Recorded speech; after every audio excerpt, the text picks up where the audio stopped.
शामू एक गरीब किसान था। उसके पास करीब 2 बीघा जमीन थी, जिस पर खेती करके जैसे तैसे वो अपना घर चलाता था। लेकिन पिछले 2 साल से बारिश के कारण उसकी फसल बर्बाद हो जा रही थी, जिसकी वजह से 2 वक्त का रोटी जुटाना भी उसके लिए मुश्किल हो रहा था। ऊपर से उसने गांव के ही साहूकार प्रेमचंद से कर्ज लेकर 2 साल से खेती की थी। वो कर्ज भी वो लौटा नहीं पाया था। इधर बीते कुछ दिनों से शामू की पत्नी पूजा की तबीयत ठीक नहीं थी। शामू पूजा से कहता है, दिन ब दिन तुम बीमार पड़ती जा रही हो और एक मैं हूँ जो ठीक से तुम्हारा इलाज भी नहीं करवा पा रहा हूँ। ऐसा करता हूँ, आज साहूकार से कुछ कर्ज और मांग लेता हूँ और तुम्हें अच्छे डॉक्टर के पास ले जाता हूँ। अरे आप चिंता मत कीजिए, मैं ठीक हूँ, मुझे कुछ नहीं हुआ है। शामू साहूकार के पास जाता है और पैसे मांगता है। सेठ जी, मेरी बीवी कई दिनों से बीमार है, कृपया करके मुझे कुछ पैसे दे दीजिए। पैसे के लिए बीवी के बीमार होने का बहाना बना रहा है? पिछले 2 सालों से तुमने जो खेती करने के लिए कर्ज लिया था वो तुमने मुझे आज तक वापस नहीं किया और चले हैं फिर से पैसे मांगने। पहले मेरा पुराना हिसाब चुकता करो, उसके बाद ही मेरे सामने हाथ फैलाना। चले जाओ यहाँ से। सेठ जी, मैं आपके सारे पैसे लौटा दूंगा। अगर इस बार खेती अच्छी हुई तो मैं आपके सारे पैसे दे दूंगा। हाँ तो पहले वो पैसे लेकर आओ, उसके बाद ही मेरे सामने आने की हिम्मत करना। शामू खाली हाथ वापस घर लौट आता है। क्या हुआ, पैसे नहीं दिए ना साहूकार ने? मुझे पता था आपको उनके पास जाना ही नहीं चाहिए था। क्या आप भूल गए पिछली बार पैसों के लिए उन्होंने आपको कितना मारा था? हाँ पूजा, भगवान ने हमें गरीब क्यों बनाया? इससे तो अच्छा हमें जन्म ही नहीं देते। ऐसी जिंदगी का क्या फायदा? ऐसे नहीं बोलते, सब अच्छा हो जाएगा। आप जाके हाथ पैर धो लीजिए, मैं बच्चों को खाना देकर आती हूँ। पूजा बच्चों के लिए खाना लेने जाती है तो देखती है कल ही 2 ही रोटी बची हुई है। दोनों बच्चों को नमक के साथ एक एक रोटी दे देती है और खुद बाहर से पानी लेने चली जाती है। दोनों बच्चे खाने के लिए बैठते हैं कि तभी एक कुत्ता वहां आ जाता है और राधा की रोटी लेकर भाग जाता है। तो राधा रोने लग जाती है। माँ, माँ। क्या हुआ राधा, तुम रो क्यों रही हो? वो कुत्ता मेरी रोटी लेकर भाग गया। अच्छा, कोई बात नहीं बेटा, उसे भी भूख लगी होगी। ऐसा करो राहुल, तुम अपने में से आधी रोटी राधा को दे दो। कल मैं तुम दोनों को 2-2 रोटियां दूंगी। आप रोज यही बोलती हो माँ, लेकिन देती कभी नहीं हो। राहुल राधा को अपनी रोटी में से आधी रोटी तोड़कर दे देता है। ये सब देखकर पूजा की आंखें भर आई थी, लेकिन वो कर भी क्या सकती थी। एक थाल में आधी रोटी और एक गिलास पानी लेकर शामू को देने आती है।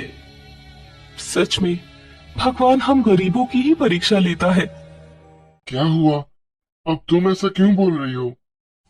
कुछ नहीं, ये आधी रोटी बची है, खा लीजिए और ये नमक पानी पी लीजिए। कल सुबह कुछ ताजी ताजी बना दूंगी। मैं अकेले ही खा लूं? इसमें से आधी तुम भी खा लो। कई दिनों से ऐसे ही कट रहा है। इस बार ना जाने हमारी फसल कैसी होगी, ना जाने भगवान भोलेनाथ की कृपा हमारे ऊपर कब होगी। मैं तो दिन रात उन्हीं को याद करता रहता हूँ, फिर भी उन्हें मुझ पर तरस नहीं आता। शामू की बात सुनकर पूजा ने कहा, आप चिंता मत कीजिए, वो जरूर हमारे लिए कुछ ना कुछ अच्छा करेंगे। भगवान को गलत नहीं कहते, हमारी किस्मत में जो लिखा होता है वही होता है। बस भगवान को याद करते रहना चाहिए। भोलेनाथ तो बहुत दयालु है, वो हम पर अपनी कृपा जरूर करेंगे। रात को जब सभी सो जाते हैं तभी बाहर तेज आंधी तूफान आ जाती है और जोरों की बारिश भी होने लग जाती है। तूफान और बारिश की आवाज से शामू उठ जाता है। शामू पूजा के पास जाकर कहता है, पूजा, उठो पूजा। क्या हुआ, इतनी रात को क्यों उठा रहे हो?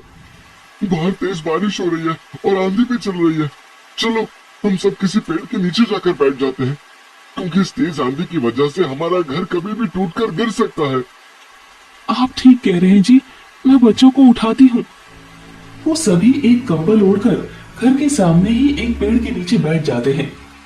माता पार्वती भगवान शिव से कहती है, प्रभु अब मुझसे इनका दुख देखा नहीं जाता, आखिर कब तक इनकी जिंदगी ऐसे ही चलेगी? आप कुछ करते क्यों नहीं प्रभु? वो तो दिन रात आपका ही नाम लेते रहते हैं। देवी, शामू पिछले जन्म में एक शिकारी था। इसने बहुत से बेगुनाह जानवरों और पक्षियों को मारा था, जिसका फल उसे इस जन्म में भोगना पड़ रहा है।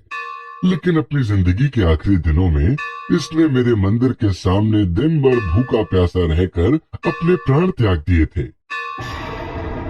इसलिए उस पुण्य का फल भी अब इसे जल्द ही प्राप्त होगा। आप समझ लीजिए कि अब इसके दुख के दिन दूर होने वाले हैं। माता पार्वती मुस्कुराने लगती है। इधर शामू अपने परिवार के साथ अपने घर को देख रहा होता है कि तभी उसका घर टूटकर गिर जाता है। हे भगवान, अब तो हमारे पास घर भी नहीं और ना ही उसे ठीक कराने के लिए पैसे हैं। हम तो पूरी तरह से बेसहारा हो गए। आप चिंता मत कीजिए। चिंता कैसे ना करें? इस बारिश को देखने से लगता है कि जल्दी रुकने वाली नहीं है। पिछले साल की तरह इस साल भी हमारी फसल बर्बाद हो जाएगी। मैं तो कहती हूँ हम लोग शहर चलते हैं, वहीं जाकर कुछ मजदूरी कर लेंगे। यहाँ तो हम कुछ नहीं कर सकते। तुम ठीक कहती हो, हम लोग शहर ही चलते हैं। शामू अपने पूरे परिवार के साथ शहर की तरफ चल देता है। वो सब पैदल ही शहर की ओर चल देते हैं। बारिश है कि कम होने का नाम ही नहीं ले रही थी। सभी भीगते हुए चले जा रहे थे। कहीं घना पेड़ भी नहीं था कि वो लोग अपने आप को भीगने से बचा पाते। सभी ठंड से कांप रहे थे। एक जगह सड़क किनारे पूजा बेहोश होकर गिर गई। पूजा, पूजा क्या हुआ तुम्हें? हे भगवान, अब मैं क्या करूं? शामू रोने लग जाता है कि तभी एक गाड़ी आकर उसके पास रुकती है। उस गाड़ी में बैठा इंसान एक डॉक्टर था। अरे, तुम लोगों का दिमाग खराब हो गया क्या? इस तरह से बारिश में भीग रहे हो? डॉक्टर साहब, देखिए ना, मेरी बीवी को क्या हो गया है। ये बेहोश हो गई है। डॉक्टर को उन सब पर दया आ गई। उसने सभी को अपनी गाड़ी में बिठाया और अपने अस्पताल लेकर आ गया। पूजा का इलाज शुरू किया। दूसरे दिन सुबह जब पूजा को होश आया तो वो अस्पताल में झाड़ू लगाने लग गई। तभी वो डॉक्टर भी वहां आ जाता है। अरे, आप ये क्या कर रही हैं? डॉक्टर साहब, हमारे पास पैसे नहीं है कि इलाज के पैसे हम आपको दे सके। अस्पताल का काम करके हम उसकी भरपाई करना चाहते हैं। अरे नहीं, इसकी जरूरत नहीं है। आपको आराम की जरूरत है। आप जाकर आराम करिए। तभी शामू भी वहां आ जाता है। वो डॉक्टर से बात कर ही रहा होता है कि तभी एक नर्स डॉक्टर के पास आकर कहती है, सर, वो प्रेमचंद जी की तबीयत ज्यादा खराब हो रही है। प्रेमचंद? कौन है ये प्रेमचंद? पास के ही गांव के साहूकार हैं। पिछले 2 दिनों से यहाँ पर एडमिट है। उनकी हालत दिन ब दिन खराब होती जा रही है। अरे, उन्हें तो मैं अच्छे से जानता हूँ। उनका मुझ पर बहुत एहसान है। उनके घर में और कौन है? कोई नहीं है सर। अपने बड़े से बंगले में वो अकेले ही रहते हैं। क्या हुआ उन्हें सर? 2 दिन पहले उनका एक्सीडेंट हो गया था। सर में ज्यादा चोट लगने की वजह से उनका बहुत सारा खून बह गया है। उन्हें खून की बहुत आवश्यकता है, नहीं तो उनकी कभी भी जान जा सकती है। सर, मेरी और मेरी बीवी का सारा खून ले लीजिए, लेकिन उन्हें बचा लीजिए सर। डॉक्टर जब शामू के खून की जांच करते हैं तो उसका खून सेठ के खून से मैच हो जाता है। डॉक्टर शामू का खून सेठ को चढ़ा देते हैं, जिससे उनकी हालत में सुधार होने लग जाती है। शामू खुद कई दिनों से खाया पिया नहीं था। डॉक्टर उसके खाने की व्यवस्था भी करवा देते हैं। तुम कुछ दिनों तक यहाँ रुक सकते हो। आपका ये एहसान हम कभी नहीं भूल पाएंगे सर। आप इंसान नहीं, भगवान हैं। कुछ दिनों बाद सेठ प्रेमचंद पूरी तरह से ठीक हो जाते हैं और आकर डॉक्टर से कहते हैं, डॉक्टर साहब, आपका बहुत बहुत धन्यवाद। आपने भगवान बनकर मेरे प्राणों की रक्षा की है। अरे नहीं, आपकी जान मेरी वजह से नहीं, बल्कि शामू ने आपको अपना खून देकर आपकी जान बचाई है। अगर वो नहीं होता तो शायद आप भी। इधर पूजा की भी तबीयत ठीक हो गई थी। इसीलिए शामू अपने परिवार को लेकर वहां से जा रहा था कि तभी सेठ प्रेमचंद उसे ढूंढते हुए उसके पास पहुंचे। अरे शामू, तुम कहाँ जा रहे हो? शामू को लगा कि सेठ जी उससे अपना पैसा मांगने आए हैं। सेठ जी, हम शहर जाकर मेहनत करके पैसा कमा लेंगे और आपका सारा कर्जा चुका देंगे। इस बारिश ने हमारा सब कुछ तबाह कर दिया है। हमें माफ कर दीजिए सेठ जी। नहीं श्यामू, एहसान तो अब तुम्हारा मुझ पर हो गया है। कर्जदार तुम नहीं, मैं तुम्हारा हो गया हूँ, और ये कर्ज मैं अपनी पूरी जिंदगी नहीं उतार पाऊंगा। अब तुम सबको शहर जाने की कोई जरूरत नहीं है। अब तुम सब मेरे साथ मेरे घर में ही रहना।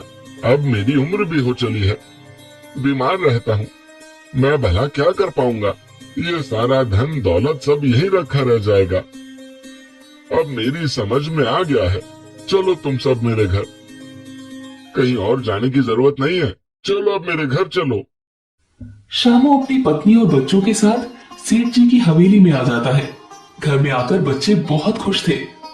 माँ, अब हम लोग बारिश में नहीं भीगेंगे ना? नहीं बच्चे, आज से किसी को परेशान होने की जरूरत नहीं है।